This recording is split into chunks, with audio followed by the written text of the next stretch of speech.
महर्षि वाल्मीकि जी ने रामायण की रचना की है और इस वाल्मीकि रामायण के 59वें सूक्त का हम सभी स्वाध्याय कर रहे हैं।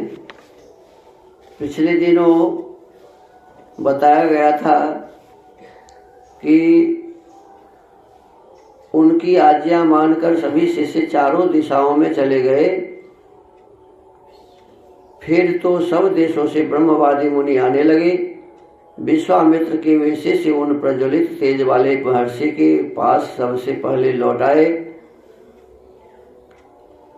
और समस्त ब्रह्मवादियों ने जो बातें कही थी उन्हें सबने विश्वामित्र जी से कह सुनाया।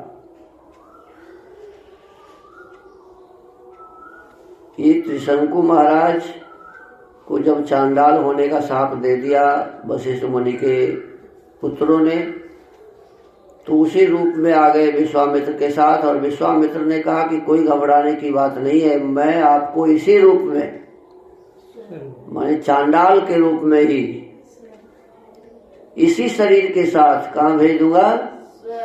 स्वर्ग भेज दूंगा। अब ये तैयार हो गए जाने के लिए। अब यज्ञ की तैयारी हो रही है। विश्वामित्र जी अपने शिष्यों को, बेटों को, 4 बेटा था ना साथ में, सभी को भेज दिया। चारों दिशाओं में जितने ऋषि मुनि विद्वान हैं सबको निमंत्रण दो और जो मना करे इसमें आने से उसका नाम मुझे आके बता। अब सभी दिशा में जाके सबको निमंत्रण दिया और अब वापस आकर विश्वामित्र जी को बताते हैं। क्या बताते हैं? श्रुत्वा ते वचनं सर्वे समायान्ति द्विजातयः सर्वदेशेषु चागच्छन् वर्जयित्वा महोदयम्।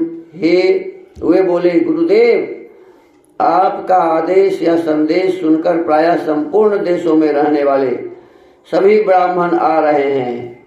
क्या कहा? सभी देशों में रहने वाले सभी ब्राह्मण आ रहे हैं। केवल महोदय नामक ऋषि तथा वशिष्ठ पुत्रों को छोड़कर सभी महर्षि यहाँ आने के लिए प्रस्थान कर चुके हैं। कहते हैं कि महोदय नाम का ऋषि है और वशिष्ठ के जो 100 पुत्र हैं वे नहीं आएंगे, उन्होंने मना कर दिया है। बाद बाकी सभी आएंगे। सभी महर्षि यहाँ आने के लिए प्रस्थान कर चुके हैं, माने सभी चल दिए हैं। वासिष्ठं यच्छतं सर्वं क्रोध पर्याकुलाक्षरं यथाह वचनं सर्वं शृणुत्वं मुनि पुंगव। मुनिश्रेष्ठ वशिष्ठ के जो 100 पुत्र हैं उन सब ने क्रोध भरी वाणी में जो कुछ कहा है वह सब आप सुनिए। वशिष्ठ के मुनि जो पुत्र 100 है वो क्या कहा है सो पहले सुन लीजिए। क्या कहा? क्षत्रियो याजको यस्य चंडालस्य विशेषतः कथं सदसी भोक्तारो हिवस्तस्य सुरऋषयः ब्राह्मणा वा महात्मानो भोक्त्वा चांडाल भोजनम कथं स्वर्गं गमिष्यन्ति विश्वामित्रेण पालिताः। मने बताए कि वशिष्ठ के वो पुत्र कहते हैं जो विशेषतः चांडाल है और जिसका यज्ञ कराने वाला आचार्य क्षत्रिय है। कहते विश्वामित्र क्षत्रिय है और जिसकी यज्ञ हो रही है वो चांडाल है, मैंने तो उसे चांडाल बना दिया। तो कहते हैं कि यज्ञ करने वाला चांडाल है, यज्ञ कराने वाला, और जो यज्ञ माने यज्ञ करेगा वो चांडाल है, जो कराएगा वो क्षत्रिय है। उसके यज्ञ में देवर्षि अथवा महात्मा ब्राह्मण हविष्य का भोजन कैसे कर सकते हैं? अब बताओ। मतलब ब्राह्मण लोग क्षत्रिय के यहाँ भी भोजन नहीं कर सकता है। क्षत्रिय यज्ञ कराएगा तो उसका भोजन नहीं करेगा। अथवा चांडाल का अन्न खाकर विश्वामित्र से पालित हुए ब्राह्मण स्वर्ग में कैसे जा सकेंगे? चांडाल का अन्न खाकर विश्वामित्र से पालित हुए ब्राह्मण स्वर्ग में कैसे जा सकेंगे?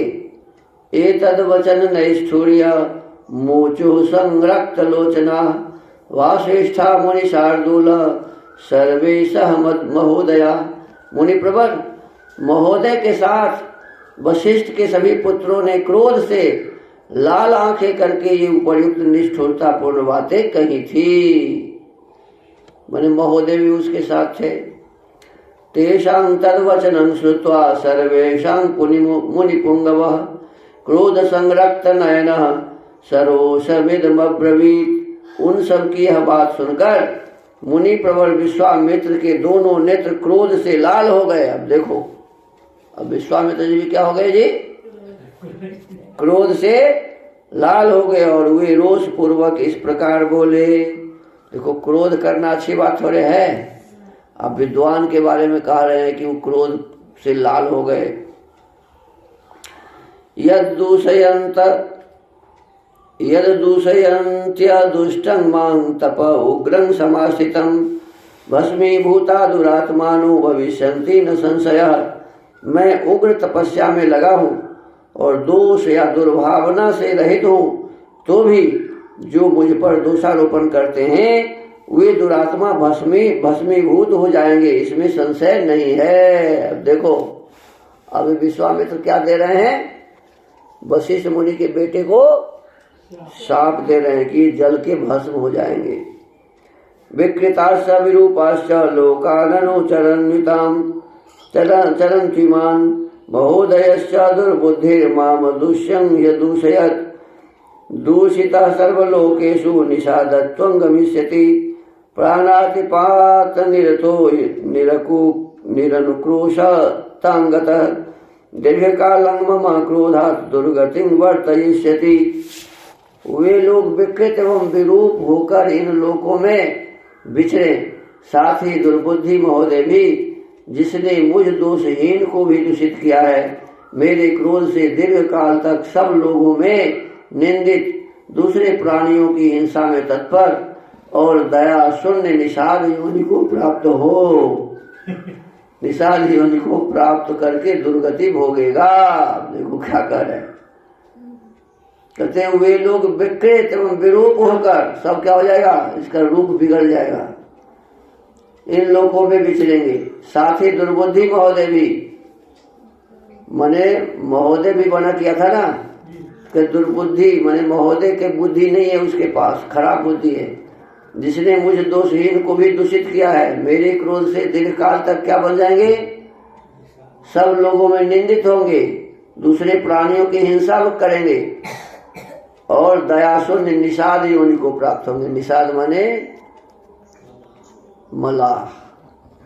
मल्लाह बन के, कहते हैं मल्लाह को दया नहीं होती है, मल्लाह को दया नहीं होती है, तो खाली मल्लाह को दया नहीं होती है। अभी 52 जो बकरी खाता है तो दया है क्या?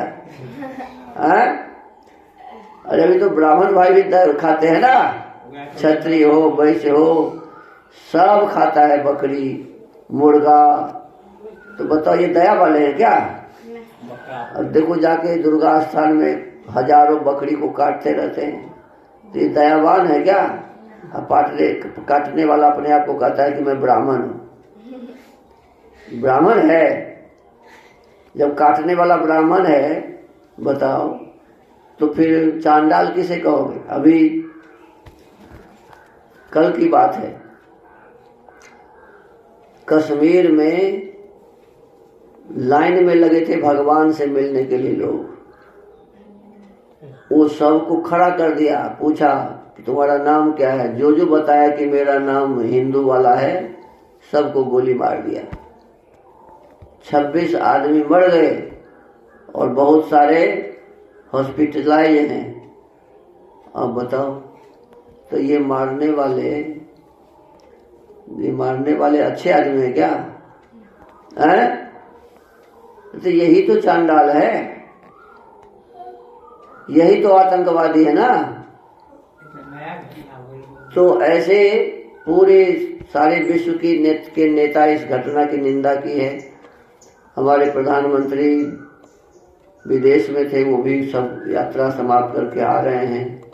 अमित शाह जी जो गृह मंत्री हैं, वो अभी कश्मीर में उसी स्थान पर हैं जहाँ ये घटना हुई है। कहने का अर्थ है कि जितने भी दुष्ट कर्म हैं, वो दुष्ट कर्म करने वाला कोई भी है, न तो वो ब्राह्मण है, न तो वो क्षत्रिय है, न तो वो वैश्य है, अरे वो शूद्र भी नहीं है। राक्षस, चांडाल, पिशाच, क्या क्या और भी नीचा कोई शब्द हो, कसाई, आतंकवादी, ऐसा कहो उसे। चाहे वो बकरी काटने वाला हो, चाहे आदमी को मारने वाला हो, चाहे मछली खाने वाला मारने वाला हो, सब वही। तो ये हमें ध्यान रखना चाहिए। आगे कहते हैं, एतावदुक्त्वा वचनं विश्वामित्रो महातपाः विरलाम वह तेजा ऋषि मध्य महामुनि। ऋषियों के बीच में ऐसा कहकर महातपस्वी, महातेजस्वी एवं महामुनि विश्वामित्र चुप हो गए। अब देखो, सबको साप दे दिया, जल के भस्म हो जाएगा, तो नीच योनि में चला जाएगा, कुरूप हो जाएगा, तो दया शून्य निसार योनि में जन्म लेगा।